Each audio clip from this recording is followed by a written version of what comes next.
So here for round 2 after winning round 1, and hand is pretty reasonable on the play. It does have, the aqueous form, which may or may not be good. It's always kind of awkward when you draw your tutor targets, but it's good enough to keep. Our opponent kept 7 also, so see what happens here. I'm certainly seeing better hands. This one's a little bit awkward, and he's trying to kill me. He's playing some mono red action. So this matchup can be a little tough, and I definitely don't have all the tools that I need to fight this matchup. I think it is better to just get the hero out there and try and grow this thing, but he's going to Magma Jet it, which is also fine because I have 2 other creatures, and that basically eats up his entire turn, so I think that was a good trade-off there. It's certainly much better than, losing my Trailblazer to something, so now we have a Flooded Strand. And I'm just going to play the hero and pump it, I think. It seems better to me than playing Trailblazer and pumping that. They're both going to die to Lightning Strike, but I think this is okay. We also get to cycle the Stratus Walk, which I think is pretty important. So now if we get to untap, we're going to have a pretty big Trailblazer, I think. Or maybe a big hero. Haven't really decided yet. But yeah, he's just going to waste his turn stoking the thing. And this is kind of the thing that I was talking about, where they just invest so much time and effort into trying to kill your stuff. Because they're just super scared that it gets out of control. And, rightfully so. But now I have this 1/5 guy on defense. Might be able to potentially ambush the Swift Spear with a Defiant Strike. And we see a Battlefield Forge, which is pretty interesting, but he's got his own hoplite. The Acroan hoplite.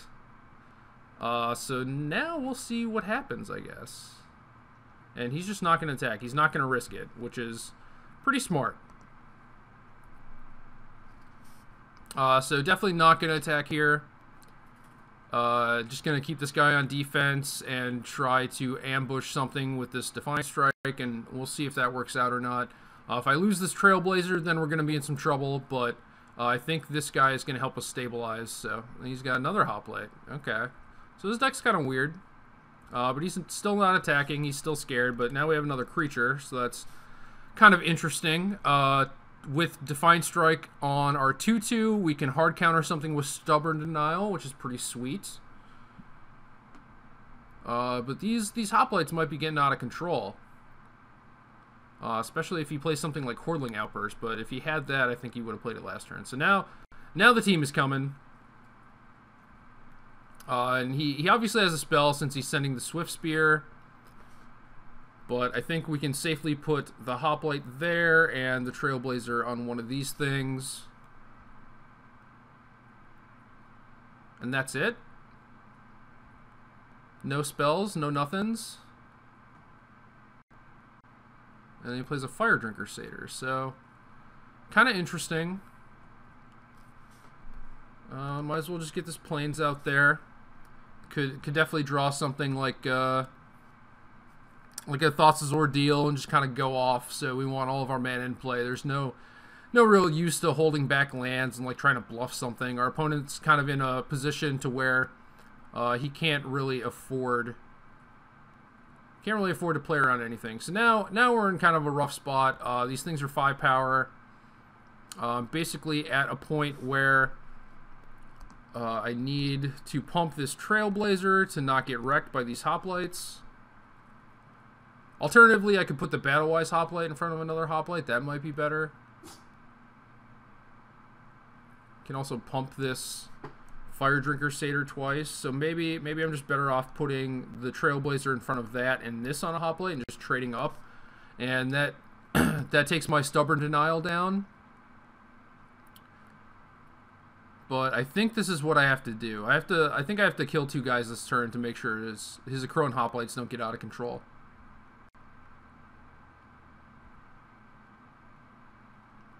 Yeah, so now I'm at 9, kind of in the danger zone. And he has a Seeker of the Way. We drew another creature, which is great. It's kind of what we needed. I think the only thing better would maybe be a Heliod's Pilgrim, because we could use that to get Ordeal of Heliod and give us a little bit of a buffer, but Having any additional creature here is certainly very good. And he has a third of Crow and Hoplite. So, combat is not going to be great for me next turn, but we drew another creature. So, that guy might just be on chump block duty. We'll see how things go, though. But his guys are back to 5 power, so kind of tough, kind of tough. Need some way to really pull ahead here, and I think Heliod's Pilgrim or Ordeal of Thassa might be that card, so. Alright.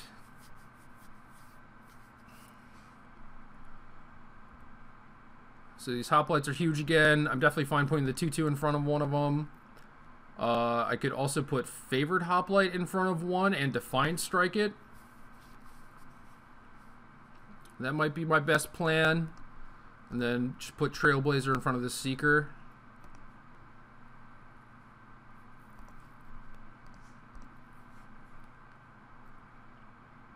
Got the nice little damage prevention thing going on with the Favored Hoplite. So that's great. That resolves. And we just draw another land, which is not great, but both of his Hoplites are dead this turn, and we have 2 creatures to his 2 creatures. So, 3 creatures now, but still in okay shape. And draw running lands, so not super exciting. Get to put a 3rd land on the bottom, though, so there's that. And now I really need to draw some stuff to pump up my guys. Damn, he just keeps sending in the team. And gotta imagine he has a spell at this point. Can't really risk just putting my thing on Seeker and having it die, so I wouldn't be surprised to see this deck play like Ride Down. Seems like it'd be kind of sweet with all the prowess guys.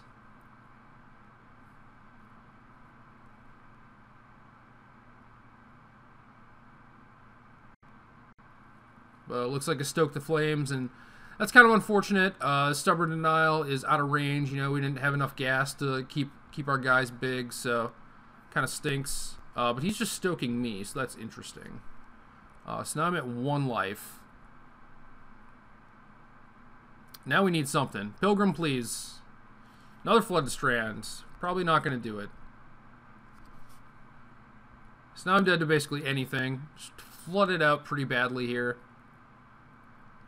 Not sure if there's something I could have done better in those combat steps to maybe, you know, remove some creatures or take less damage. But now we drew the Ordeal. So assuming this goes through, it's going to be pretty sick. And it looks like it is. Nope. He's responding with a Lightning Strike, so that's too bad. Our guy's only at 3 power, and we don't have anything for that, so. Too bad. Too bad.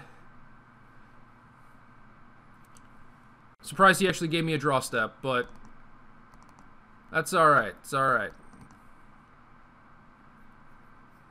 So yeah, definitely want all these Ordeals. Kind of want the other Pilgrim, especially since we're on the play. Want the other 0/4 to block. Don't really need this Aqueous form. Bellstrike might be okay, but is almost certainly worse. Like, I don't think I'm ever going to tutor for it, but it might just be fine as a reasonable removal spell against his Hoplites. And Stubborn Denial seems okay. I don't want a bunch of them because we saw that game this kind of just like rotted in my hand, which was unfortunate. But we do have to cut 3 cards. And it might be just like some number of Stratus Walks. For the most part, our Ordeals are like I don't think it's going to be that tough to get a guy with 2 counters, considering we have 7 Ordeals and 4 Pilgrims. So maybe we don't need the walks for these Stubborn Denials. So maybe I can cut a couple of those. God's Willing seems great, so definitely not going to touch those. I kind of want something to give my guy evasion. I could see cutting the other walk. I feel like, you know, if I Pilgrim up an Ordeal, that should probably be good enough. So yeah, maybe it is just cutting this other walk, although I'm kind of skeptical about not having a ton of things to pump my guys. It's possible I should cut one of the creatures and just keep a walk. Or cut a land. I could also see cutting the land. Maybe I should just cut this Mana Confluence and keep it a walk, because it seems kind of grindy, and I don't really want to get flooded, so that makes sense to me. This hand is basically great. I don't really see a problem with this hand.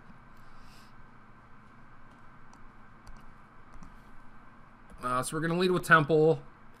God's Willing is pretty good, but we're kind of stuck on lands, but I think we're gonna want this one. And I think next turn, probably just gonna play out 2 1/2s. He can't kill them both. If he wastes his turn killing one, that's fine. Then I get to untap and have protection. So I would be shocked if I lost this game. And we have another Defiant Strike. So now I have the option of just Defiant Striking one and attacking him. I could also try and get cute and ambush his Seeker in combat, but I'm not sure he's actually going to attack into Favorite Hoplite plus Open Mana. So I'm just going to start with a Defiant Strike. Plus I think I can just be the beatdown here just because I have this Ordeal. Alright, so we drew another land, which is pretty sweet. Now we can play both games where I get to attack him and also keep my guy back. It's certainly possible I should just Defiant Strike the other Hoplite and get in with both. But I think this works out pretty well too, because then I get to conserve my life total. But with the Ordeal, maybe I don't necessarily need to do that, and I should actually just be focused on getting him dead. We'll see how this all plays out, though. I think he is not going to like how this combat step goes, so that's good for me. Just Defiant Strike this guy. And he's not responding at all, so basically just sending his guy into its demise.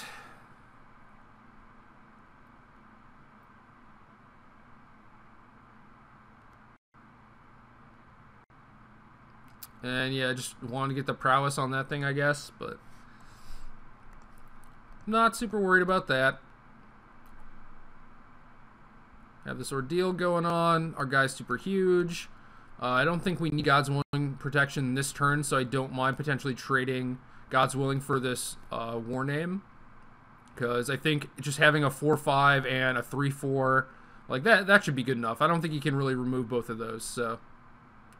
Alright, so we get in for 6 damage, it looks like. We're at 30, and, you know, can't really complain about my spot here. This is what this deck is supposed to do in matchups like this. And as long as you draw lands and spells, for the most part, you should be pretty well off. This is certainly tough, though. These red decks are really fast, and can definitely kill you before you have time to set up. So the War Name's coming in, putting me down to 27. And he has a Banishing Light. So, not bad, but still have this God's Willing, so he's rightfully targeting the bigger one.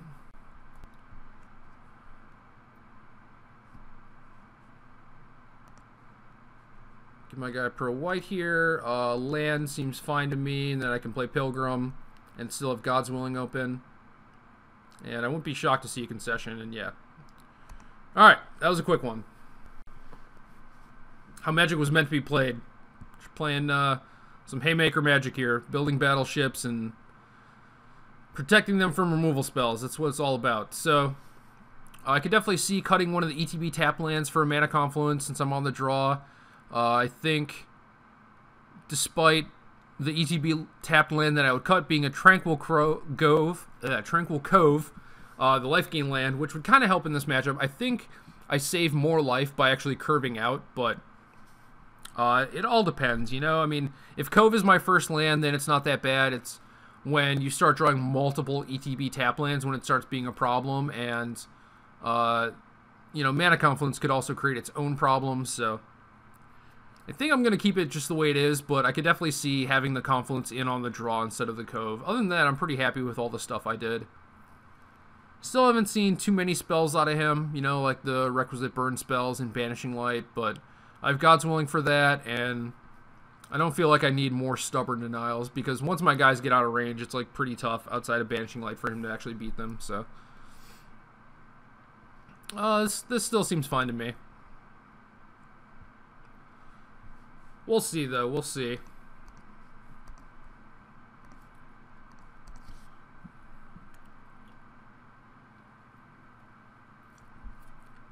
Sorry, we have an opening hand with only one ETB tap land, which is great.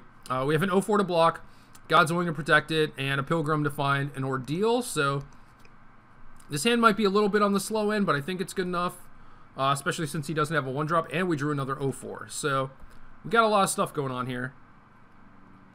Maybe I should have played an 0-4 turn 1 and then just played another 0-4 turn 2 with a Cove, but I couldn't think of any like 2-mana hasters that he would have. So I think I'm just going to play out these 0-4s. And this is kind of risky. I will probably block his Seeker of the Way with 1, depending on what happens. And he has a Rabble Master, so that's a good card. Very powerful Magic card. But I was going to say, if I block his Seeker and he like Lightning Strikes or Magma Jets, then next turn I want to play Heliod's Pilgrim, and he could just like stoke one of the 0-4s, so maybe that's kind of risky, but the way this all turned out, it looks fine to me. Now we have a hero, which is good. I kind of needed a 2-power guy to actually block this Rabble Master. Can be tough, you know, I might like block, and if I go to God's Willing, he could just burn it in response. Like, depends on what he does. But maybe I just don't even go for the God's Willing. Maybe I just try and trade straight up. So that might be my plan. But he might not even attack with the Rabble Master. And then if that's the case, we can play Pilgrim with God's Willing open, and you know, things might be fine from there.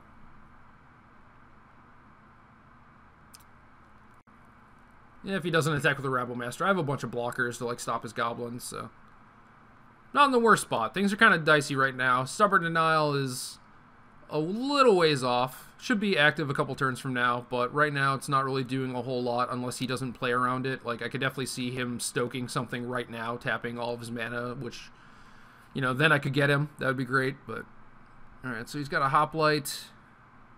That thing is large. Another Goblin comes in from the Rabble Master. And I'm just going to block one of them down with Hero. Put the 0-4 on the other one.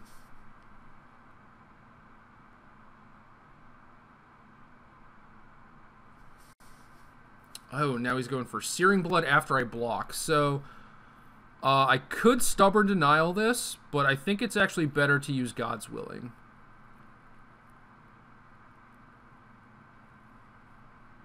Because now I can God's Willing, it'll be a 3. Next turn I can Pilgrim up Ordeal if I wanted to, and then make this a 5-5, which would put it out of range.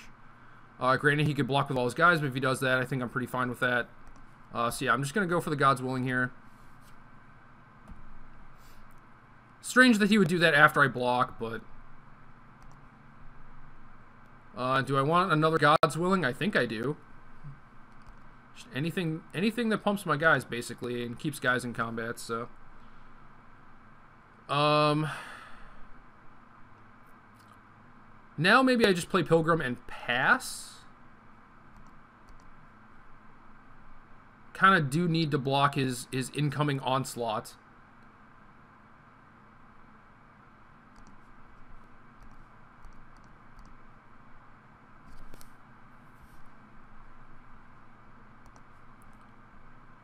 I still, like, I could see Ordeal of Thassa here, actually. I'm still at 20. He only has 2 cards left. I have 2 protection spells. I think I might have the ground kind of locked up. It depends what really happens. Like, if he's probably going to send Rabble Master and the Hoplite next turn, so things could get kind of bad.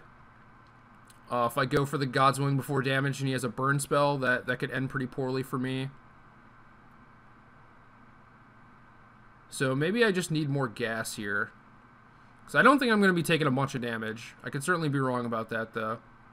I could certainly also just get Bell Strike, but he's at 4 mana. Like, he's going to be able to just untap his guy here pretty soon. So I think I want something that puts me further ahead, and that's either Ordeal of Heliod or Ordeal of Thassa, and I think it's Ordeal of Thassa. But if stuff goes poorly for me in combat next turn, Ordeal of Thassa is not really going to help. If I lose my hero somehow. But I think this is probably what we need to do. So if I go Ordeal of Thassa on this guy and attack this turn, how bad do things end up for me? Seems like they end up pretty bad, because I don't have any good blocks, really. So I think I would just have to get Ordeal, and then block, and then maybe God's Willing. But if that's the case, things could end up poorly, and then I might need Ordeal of Thassa to actually get back to parity. So yeah, I think the 2 cards will help me probably more than the 10 life. So I'm just going to get that and pass.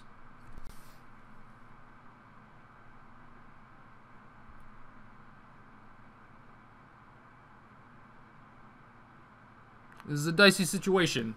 The Hoplite and the Rabble Master together, they're like the ultimate combo.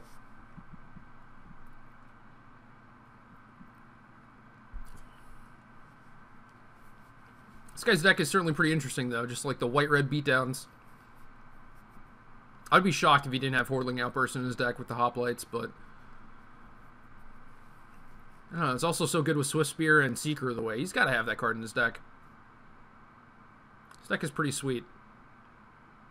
Not sure about the War Name Aspirant, but who knows? Maybe that card is better than I'm giving it credit for.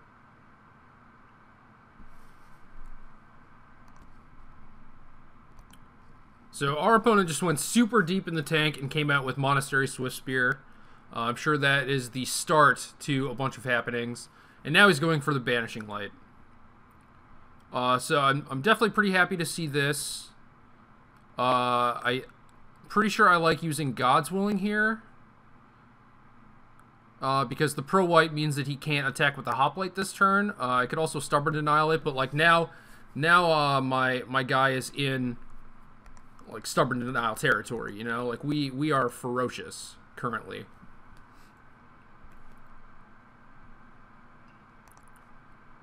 Another Hero of Eros on the top, and I'm going to keep that one on top. I do want another 2-power guy to actually block.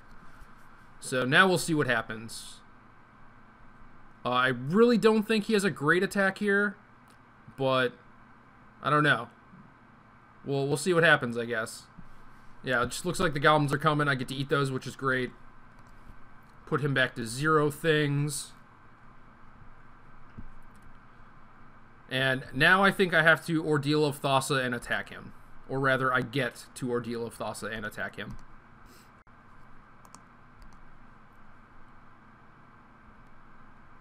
And I'm not looking for much at this point. I have a 2/2 that I can use to block. I can probably use a chump blocker on something else. And then I have this guy that has Stubborn Denial online for me. For any spell that he might want to use, so now I think we're in a pretty good spot.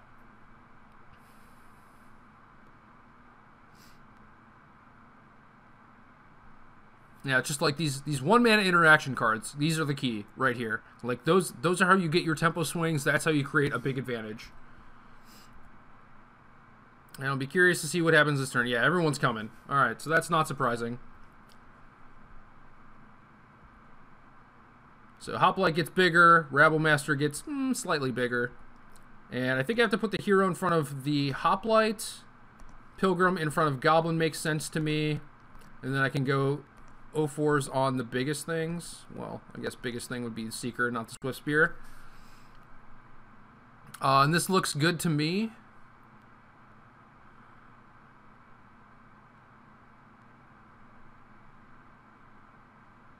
I guess if he has 2 spells, then I would want to put the other 0-4 on the Swift Spear. And that might be worth doing. I think I'm fine taking an extra potential point of damage here if it means that my Trailblazer... This is Trailblazer, right? Yeah, Trailblazer is still alive. So yeah, we're going to do this. What do we got? 3 mana. Pillar of Light. Dear God. That is a magic card. We're going to stubborn denial that one.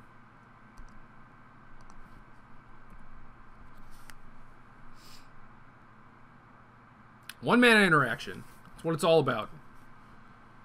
And I don't think there's a good one-mana card he could have here. And yeah, this combat's just going to end pretty poorly for him. And then I'm going to be able to take over with my giant 6/6 here. So that is pretty much a wrap. Yeah,